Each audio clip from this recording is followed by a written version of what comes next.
Assalamu alaikum wa rahmatullahi wa barakatuhu.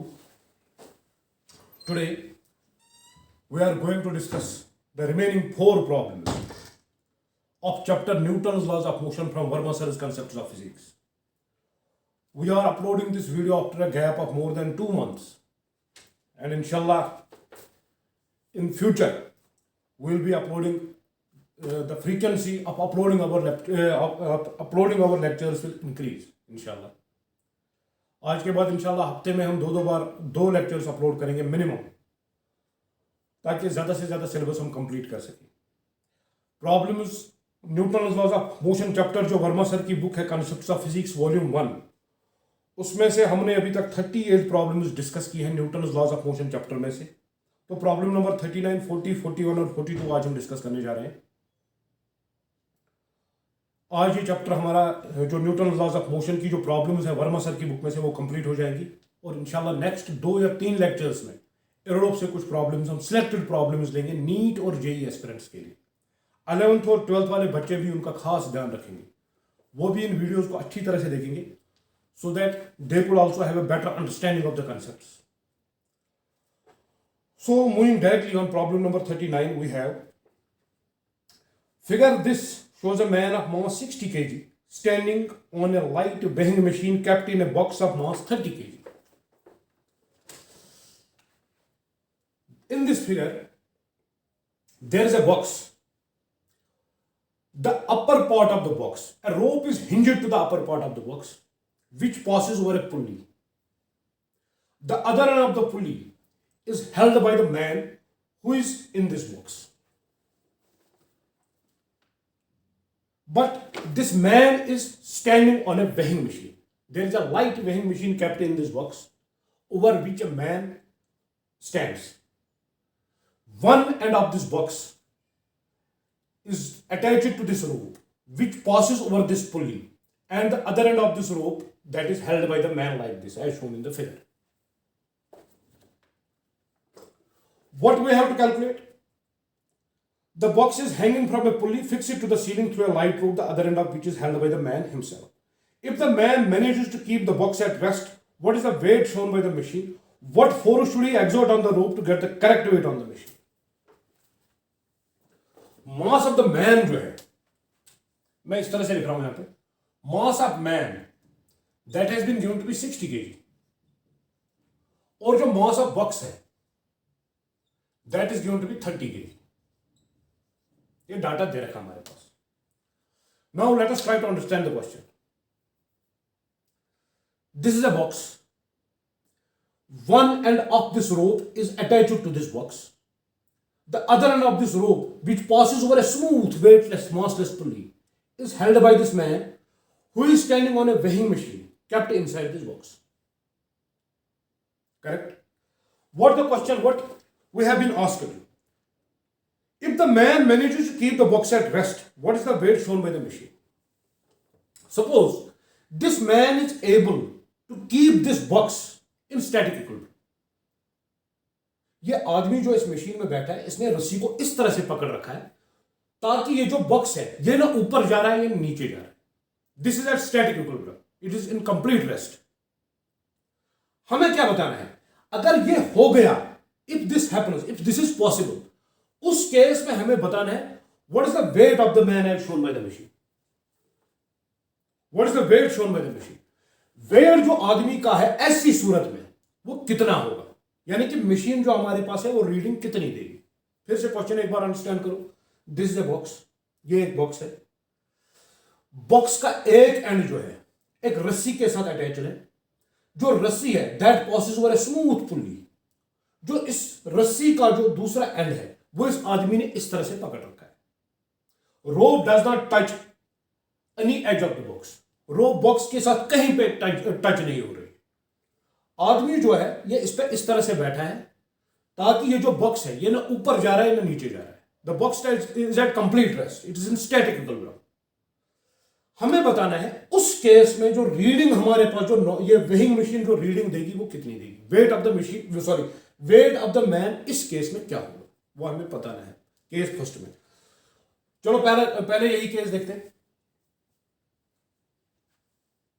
That means we have to calculate the reading of this normal of this weighing machine.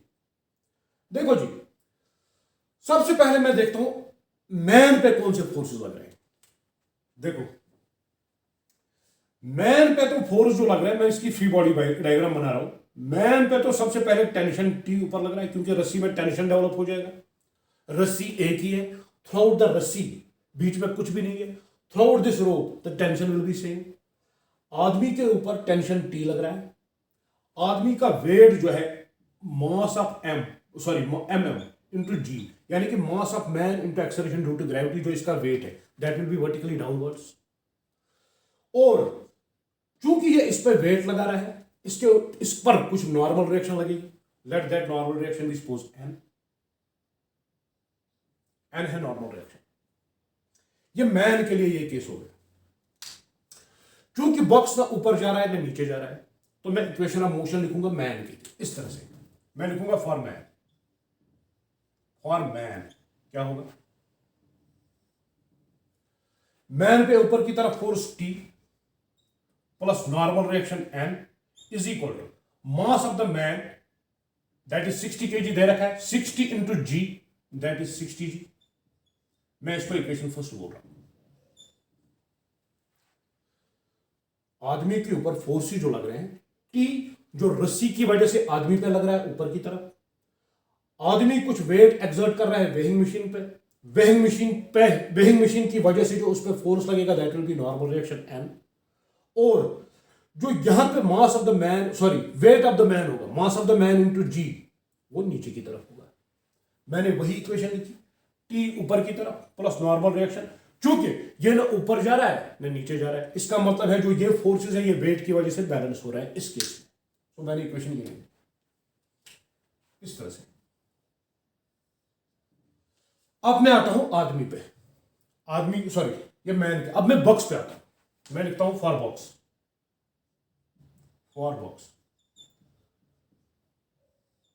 Box पे क्या हालात हो जाएंगे, what will happen to this box.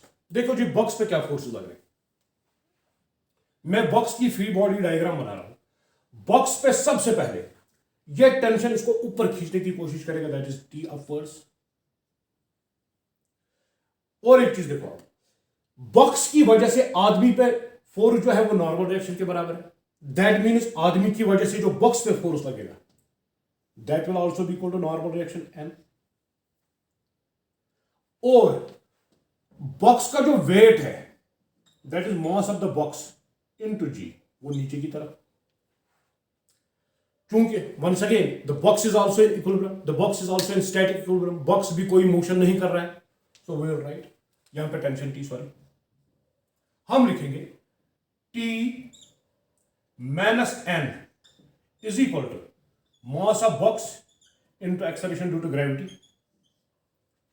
Mass of box जो हमारे पास है that is 30, तो मैं यहां पे डायरेक्टली लिख रहा हूं 30 जी बॉक्स के लिए।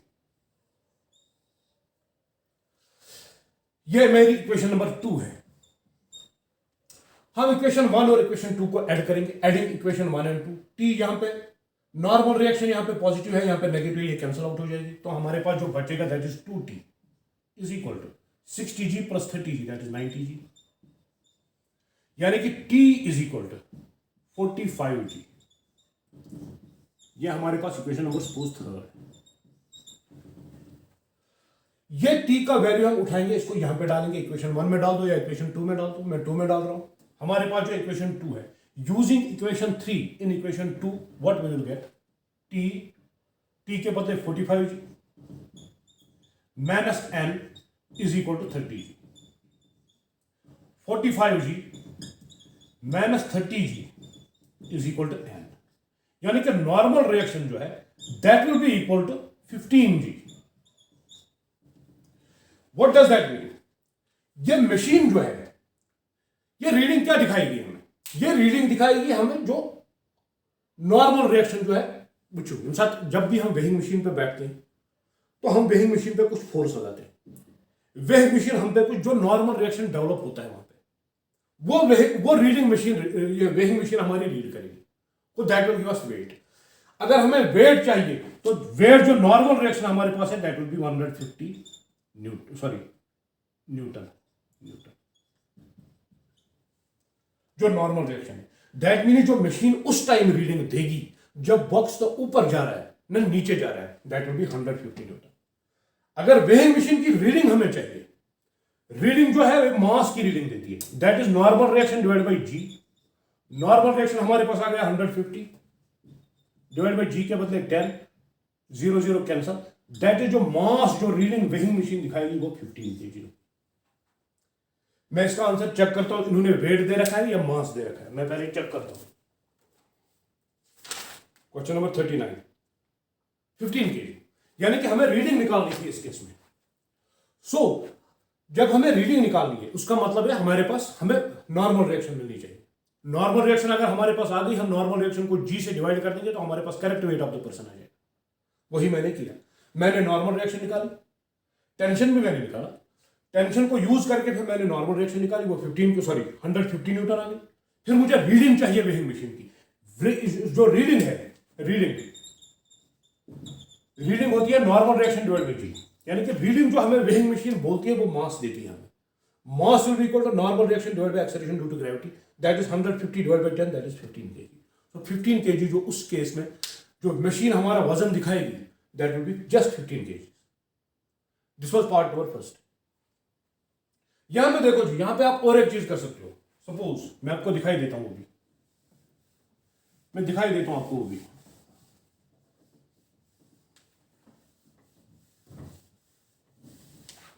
मैं आपको वैसे भी दिखाता हूं। सपोज यहां पे आप मैन प्लस बॉक्स सिस्टम ले, यहां पे मैं लिखता हूं for combined system. Combined system means man plus box. मुझे चाहिए नॉर्मल रिएक्शन, अभी मैन प्लस बॉक्स। उस टाइम क्या होगा देखो जी, अगर मैं मैन प्लस बॉक्स की फ्री बॉडी डायग्राम बनाऊंगा, क्योंकि man and box this is one system, चाहे आदमी पे फोर्स लगे चाहे बॉक्स पे फोर्स लगे, उसमें उसका मतलब है कि वो एक ही सिस्टम पे फोर्स लग रहा है। तो इस टाइम जब मैंने मास मैन और बॉक्स को कंबाइंड सिस्टम माना, तो उस पे ऊपर की तरफ ये टेंशन और ये टेंशन, दैट मीन्स ऊपर की तरफ 2T, ठीक है। अब नीचे की तरफ क्या आ जाएगा, मैन प्लस बॉक्स सिस्टम है तो दोनों का मास मुझे कंसीडर करना पड़ेगा, that is mass of box plus mass of man, that is mass of man is 60, mass of box is 30, that means it will be 90 G। Clear? So मैं यहां पे डायरेक्टली लिख सकता हूं 2T जो है वो बैलेंस कर रहा है 90 G को। जो T है वो हमारे पास आ जाता है कितना, 90/2 into g, that is 45 G। T is equal to 45 into g के बदले में 10 डाल देता हूं, दैट इज 450 न्यूटन। ये टेंशन आ गया हमारे पास, यहां पे 450 न्यूटन। इस टेंशन का वैल्यू मैं इक्वेशन 2 में डाल रहा हूं, मेरे पास क्या आएगा 450 टेंशन के बदले माइनस नॉर्मल रिएक्शन जो मुझे निकालनी है is equal to 300, because 30 into g that means 30 into 10, वही 300 मैंने यहां पे लिखा। सो नॉर्मल रिएक्शन जो मेरे पास आएगी वो आएगी 450 माइनस 300, यानी कि वो आएगी उस टाइम 150 न्यूटन। मैं यहां पे भी एन है, कंफ्यूज ना हो जाए इसलिए मैं न्यूटन लिख देता हूं पूरा, क्योंकि हमें रीडिंग चाहिए, हमें मास चाहिए, रीडिंग ऑफ द मशीन हमें चाहिए। सो मास जो होगा that will be equal to normal reaction divide by g, that is equal to 150 divide by g के बदले 10 1 जार या 10 15 जार लिख दो आप। सो मास जो है इस केस में भी मास जो है रीडिंग जो हमारे पास दैट इज 15 kg। आप यहां पे आदमी को सिस्टम कंसिडर करो, आप कंबाइंड मास ले लो मैन और बॉक्स का, वैसे भी बात बन सकती है, जिस तरह से आपको मर्जी है, जिस तरह से आपको आसान लगे उस तरह से यहां पे चलो। So this was the solution of part first of this problem. अब मैं दूसरे पार्ट पे आता हूं।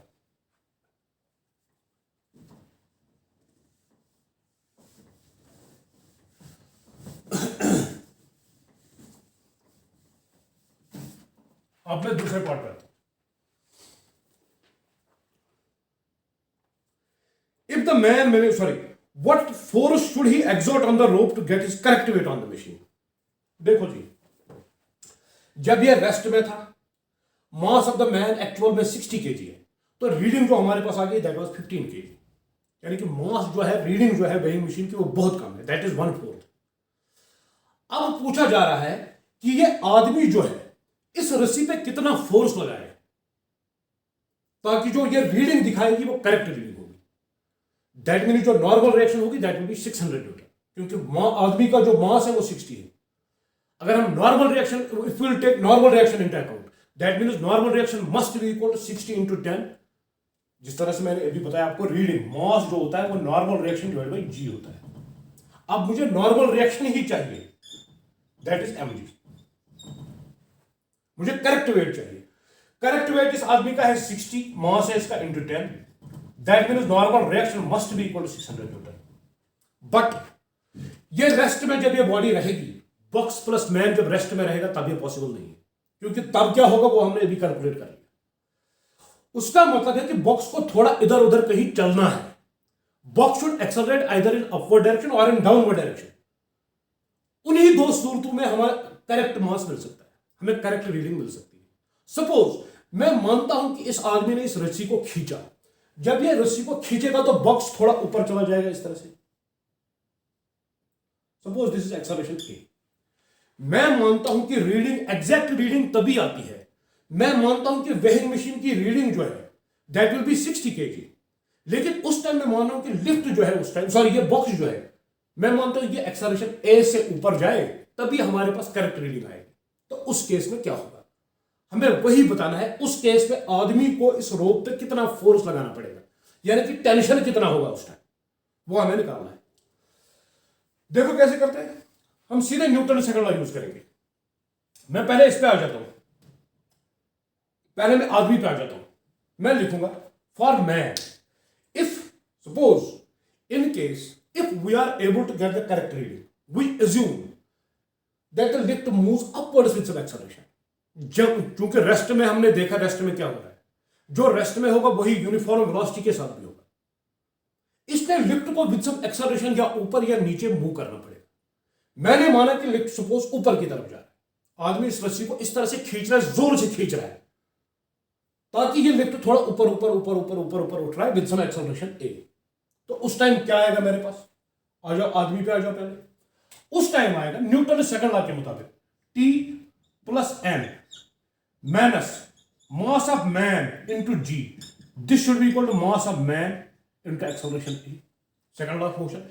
Net force should be equal to mass times acceleration.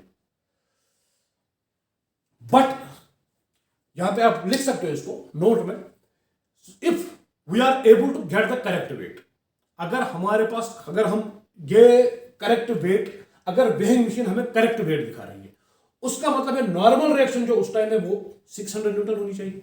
वही मैं यहां पे लिख रहा हूं, T plus normal reaction that is 600 minus mass of the man that is 60 kg, 60 into 10 that is once again 600 is equal to 60 into 8.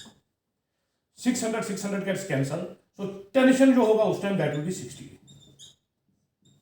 यानी कि जो आदमी उस टाइम फोर्स लगाएगा that will be equal to 60 times the acceleration of this box plus man system. ठीक है, इस तरह से मैं कर रहा हूं। अब इस पे आ जाओ, आदमी पे आ जाओ, सॉरी इस पे बॉक्स पे। अगर आदमी ऊपर जा रहा है, बॉक्स के साथ ही ऊपर जाएगा, box and man they will move with some uniform acceleration, both will move together, दोनों एक साथ ही चलेंगे ऊपर।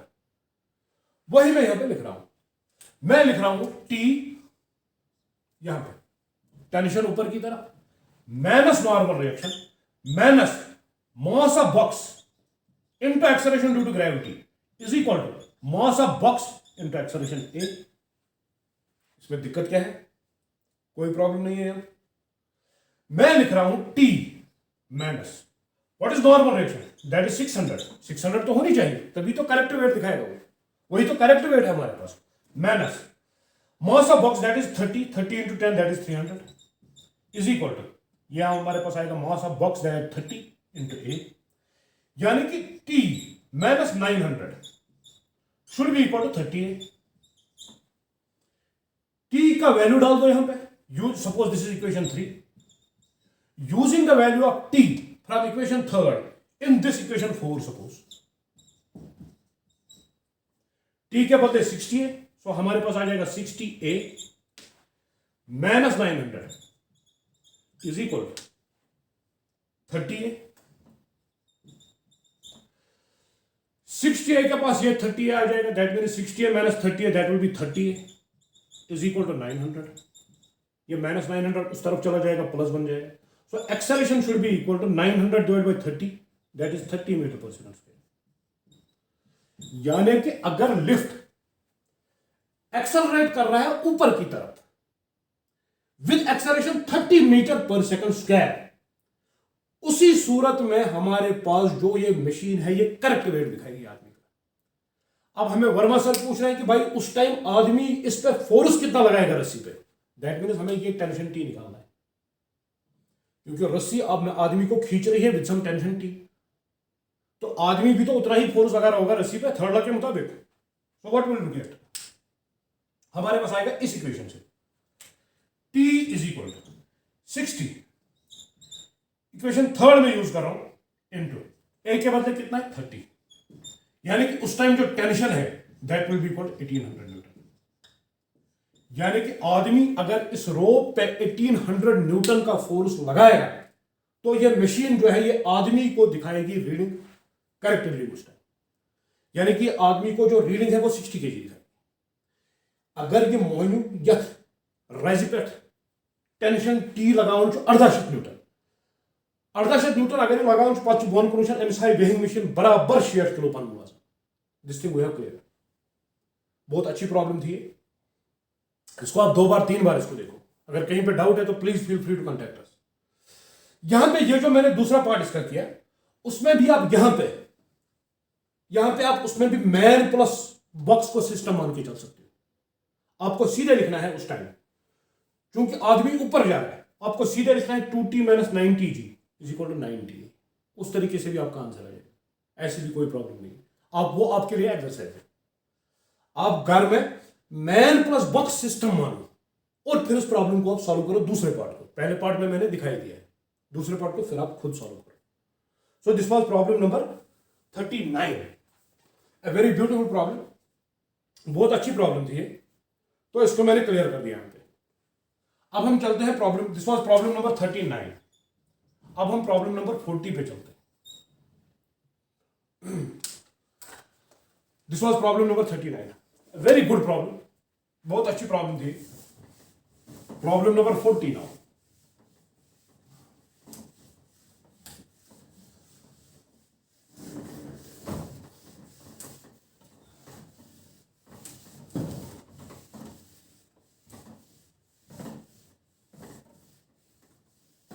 अब हम देखते हैं प्रॉब्लम नंबर 40 में क्या पूछा।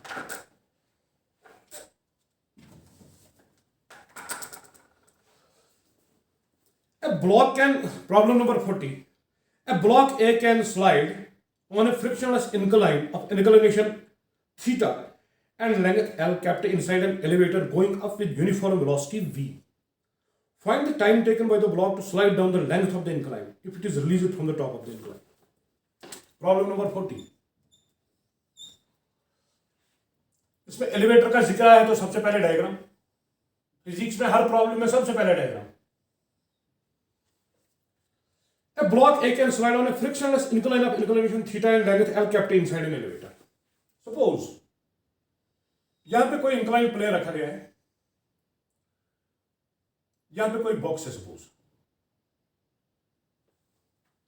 A block A, ये ब्लॉक है, suppose this is block A। इसको यहां से यहां तक आना है, ब्लॉक जो लेंथ दे रखी है ये वाली लेंथ, मैं centre to centre distance calculate कर रहा हूं, सेंटर टू सेंटर डिस्टेंस में ले रहा हूं, जो ये लेंथ है ये वाली, ये दे रखी है, suppose this is L।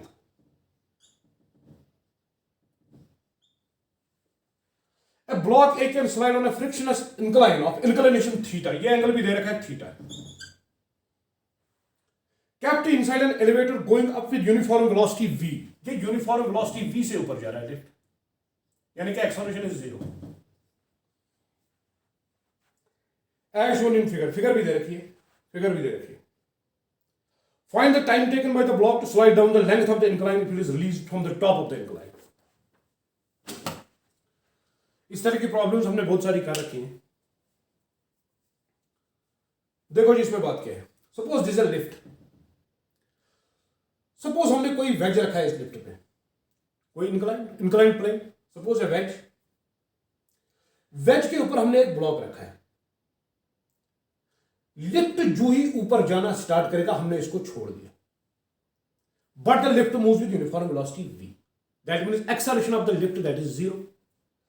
Acceleration 0 का मतलब है चाहे इनर्शियल फ्रेम से करो चाहे नॉन इनर्शियल फ्रेम से करो, एक ही बात है, कोई इशू नहीं है। स्यूडो फोर्स का कहीं पे यूज नहीं होगा। What we have to calculate, find the time taken. हमें बताना है कि कितनी टाइम के बाद ये ब्लॉक यहां से यहां तक आ जाएगा, ये हमें बताना है। सीधे बिल्कुल सिंपल प्रॉब्लम है, इसमें कोई इशू ही नहीं।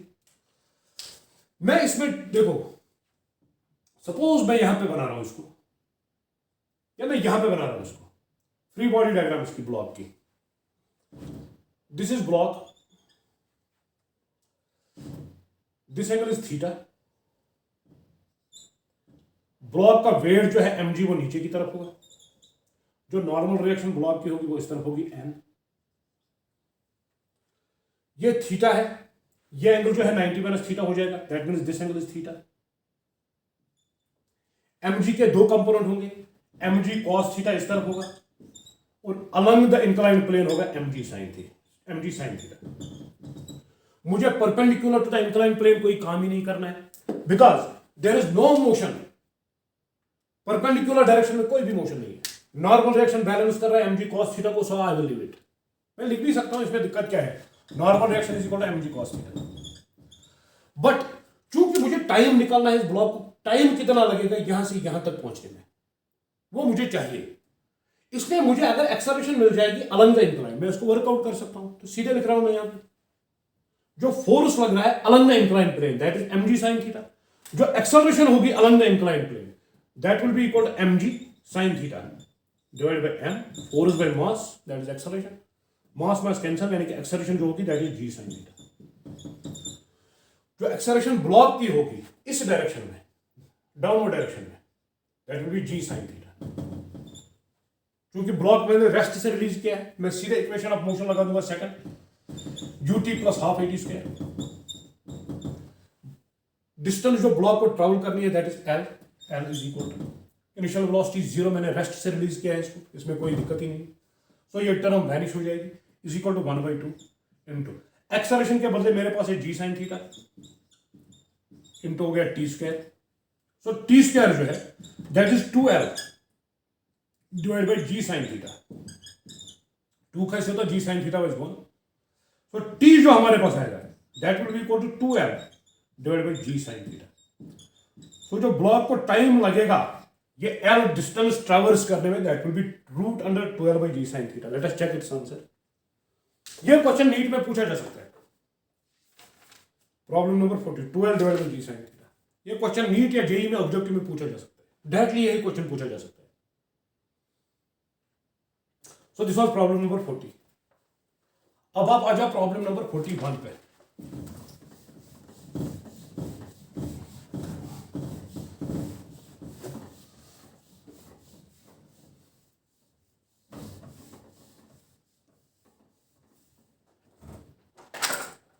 Problem number 41. A car is speeding up on a horizontal road with an acceleration a. सबसे पहला diagram, suppose this is a car.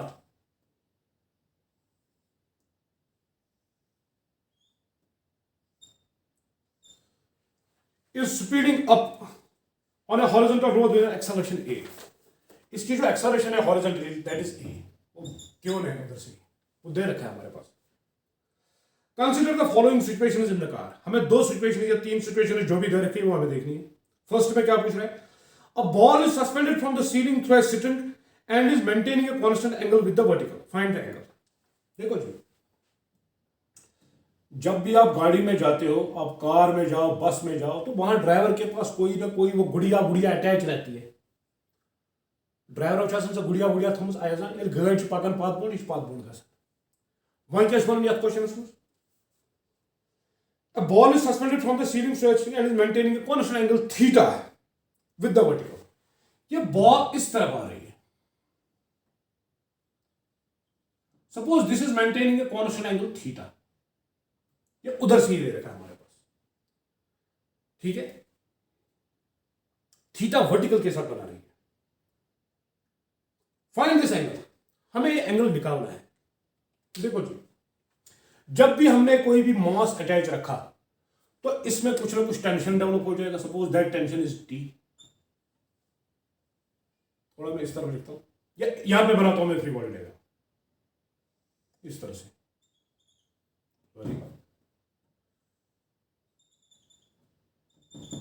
Tension T इस तरह, ये थीटा.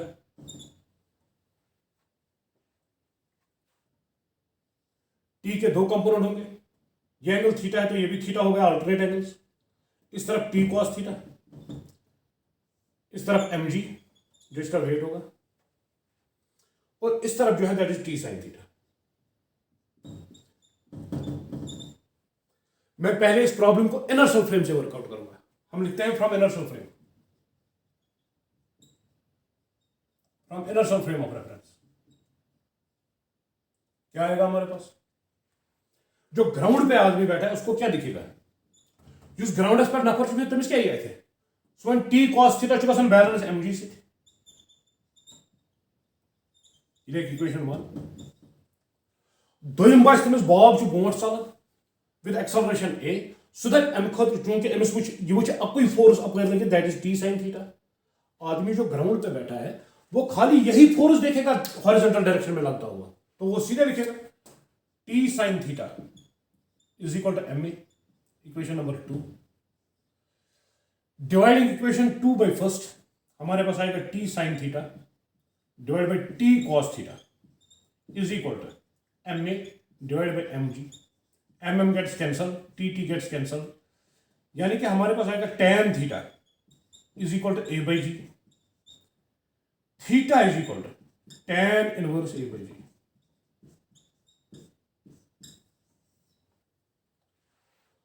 तो थीटा जो है वो दिखेगा a बाई जी, उसको थीटा दिखेगा. This is the thing. मैंने इसको इनर्शियल फ्रेम से सॉल्व किया. आप लोग इसको नॉन इनर्शियल से भी कर सकते हो. कैसे, मैं दिखाता हूं. जब हम नॉन इनर्शियल फ्रेम लेंगे तो हमें यहां पे एक फोर्स कंसीडर करना पड़ेगा that is SIDO force ma. चूंकि ये कार जो है आगे की तरफ एक्सेलरेट हो रही है तो सीडो फोर्स पीछे की तरफ लगेगा. अब यहां पे मैं आपको एक क्वेश्चन पोज करता हूं. आप मुझे बताओ, मैंने ये बॉब पीछे आता हुआ क्यों दिखाया? ये पीछे क्यों दिखाया, आगे क्यों नहीं दिखाया?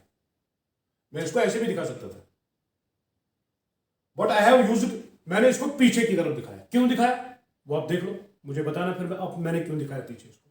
वो आप अपने टीचर्स अपने फ्रेंड्स के साथ डिस्कस करके मुझे बताना. फिर जब हम सीडो फोर्स लेंगे उस टाइम भी यही होगा, T cos theta is equal to MG. हाँ, अब आदमी यहां पे बैठा है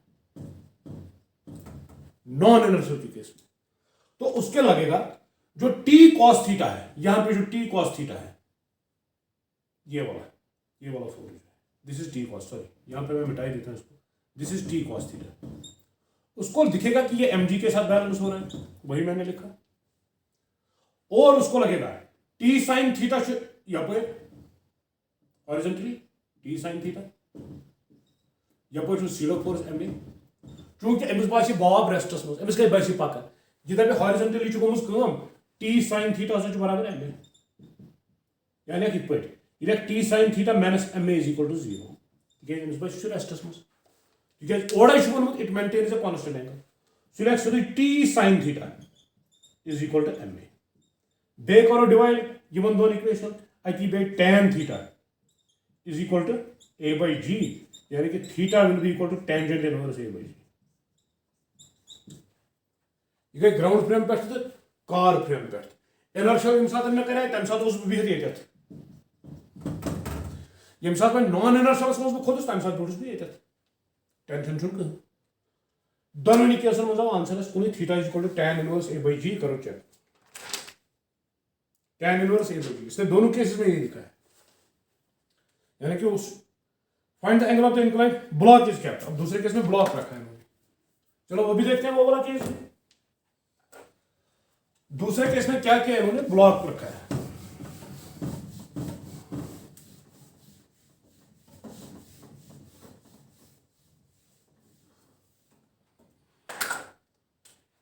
ये फिर से कार बनाते हैं हम,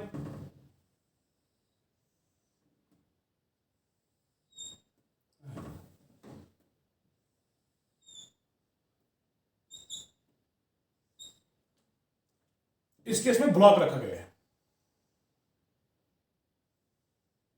यहां,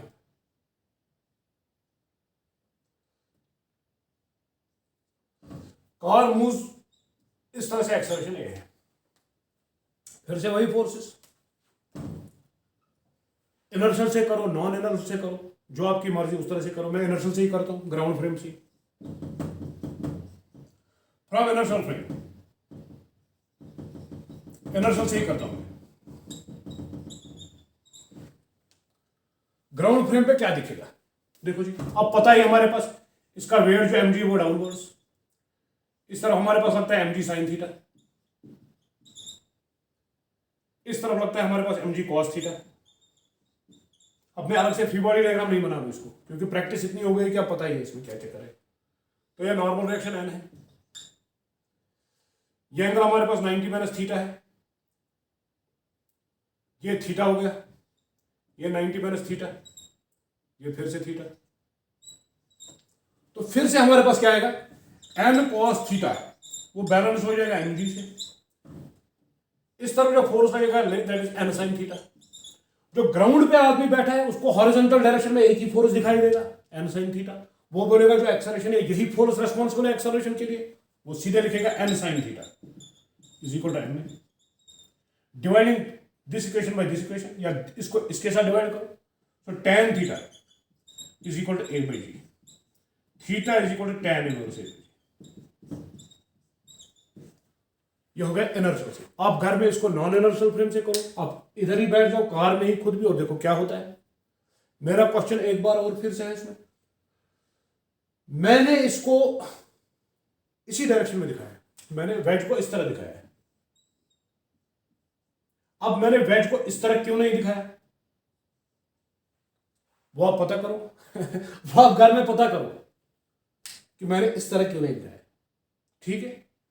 तो this was problem number 40, sorry 41, ये 41 थी प्रॉब्लम। और प्रॉब्लम नंबर 42 है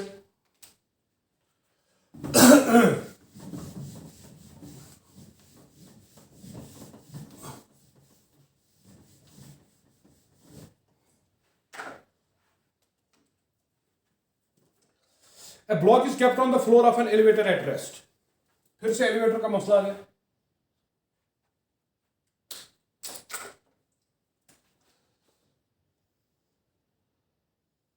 Suppose this is an elevator. Block दे रखा है यहां पे कोई। A block is kept on the floor of an elevator at rest. ठीक? The elevator started descending with an acceleration of 12 meter per second square.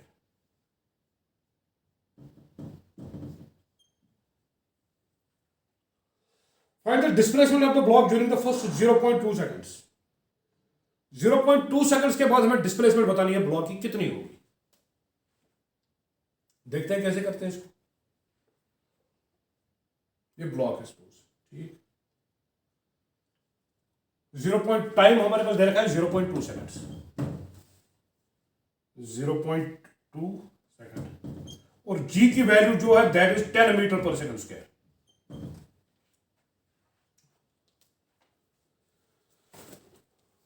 Suppose this is lift. चलो एक minute आप रुक जाओ, मैं देखता हूं इसको क्या होता है, ऊपर जा रहा है या नीचे जा रहा है। A block is kept on an elevator of rest. इतना elevator started descending with an acceleration. ये नीचे की तरफ जा रहा है, ठीक है। देखो जी इसमें क्या बात है, ब्लॉक इसको सिंपली प्लेस किया गया है फ्लोर ऑफ द एलिवेटर, ठीक है sir. You should Thomas simply elevator के फ्लोर पे, इसको इस ब्लॉक को हमने जो फ्लोर ऑफ द एलिवेटर वहीं पे रखा है। It is not fixed to this. It is not nailed or hinged to this. It is not fixed to this floor. Floor is actually fixed kormut ke. You should thomut simply at that. Lift to was born with an acceleration of 12 meter per second square. What will happen? क्या होगा इसमें, इस case में? इस तरह का question kinematics में भी मैंने आपको एक बताया है. जब वो एक्सेलरेशन ऑफ द लिफ्ट हमें नापनी थी, मैंने उस टाइम आपको बोला था कि suppose acceleration of the lift जो है, अगर वो acceleration of the due to gravity से ज्यादा होगी, जो कि यहां दिख रहा है, acceleration due to gravity g जो है वो 10 मीटर पर सेकंड स्क्वायर है, और जो एक्सेलरेशन ऑफ द लिफ्ट है that is 12 metre per second square. That is acceleration of the elevator that is greater than the acceleration due to gravity. चूंकि it is not hinged to this, it is not fixed to this, जब ये ज्यादा तेजी से जा रहा है lift, थोड़ी देर के बाद क्या होगा, इस तरह की सिचुएशन बन जाएगी हमारे पास. ये 12 मीटर पर सेकंड स्क्वायर के हिसाब से भाग रहा है, लेकिन जो ब्लॉक है, ब्लॉक जो है हमारे पास खाली 9.8 मीटर पर सेकंड स्क्वायर के हिसाब से भाग सकता है. को थोड़ी देर के बाद ब्लॉक और ये एलिवेटर फ्लोर जो है ये सेपरेट हो जाए. जो ब्लॉक है वो फ्री फॉल अंडर ग्रेविटी आ जाएगा और एक्सेलरेशन उसकी जी हो जाएगी. सिंपली हमें वही बताना है कि टाइम 0.2 सेकंड्स में कितना डिस्टेंस ट्रैवल्स करेगा. सीधे लिख लो, S is equal to half AT square, क्योंकि उसको रेस्ट से छोड़ा गया है. जो डिस्टेंस ट्रैवल करेगा दैट इज 1/2. एक्सेलरेशन दे रखा है 10 इंटू टाइम जो दे रखा है that is 0.2 into 0.2, that is 2 1 2 5 5 को जब 0.2 से मल्टीप्लाई करेंगे तो 1 इंटू 0.2 दैट इज 0.2 मीटर. अगर इसको मैं सेंटीमीटर में कन्वर्ट करना चाहूं, 0.2 into 100 that is 20 centimetre. 20 centimetre इसकी डिस्प्लेसमेंट होगी, और लिफ्ट की डिस्प्लेसमेंट जो होगी वो बहुत ज्यादा होगी इससे. अब आपके लिए क्वेश्चन है, अगर सपोज इसकी हाइट 5 मीटर है, आपको बताना ये ब्लॉक इस फ्लोर को कितने टाइम के बाद हिट करेगा. That we have to calculate. Hope you would have understood this problems. उम्मीद है आपको समझ में आ गई होंगी. अब एरोडोप से कुछ प्रॉब्लम्स हम लेंगे, उसके बाद हमने पहले ही बोला आपको कि हम ऑप्टिक्स उठाने जा रहे हैं. We are going to take ray optics now after Newton laws of motion. Newton laws पे भी 2 या 3 लेक्चर्स और लगेंगे एरोडोप से, तो उसके बाद इंशाल्लाह ऑप्टिक्स पे आ जाएंगे. Thank you, God bless you. Watch and share this lectures and subscribe to our channel to get the most comprehensive solutions of HCORMA, NCERT and Erodope, selected problems from Erodope. So thank you very much.